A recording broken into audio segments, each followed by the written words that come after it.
بسم الله. مرمى هنا كده بفضل الله الرجاله متجهزه. نزلنا مكسور ومعجون وصنفر، وظبطنا هنا السكه خدناها بالمكنه والقالب.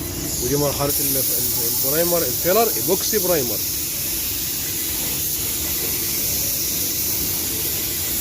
ده ايبوكسي برايمر يا رجاله.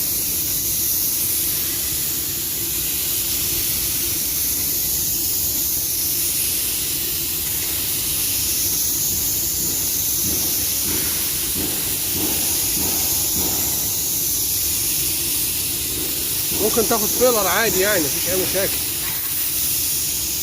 ولكن ممكن ايبوكسي مادام بترجع للدعم الفني بتاعك.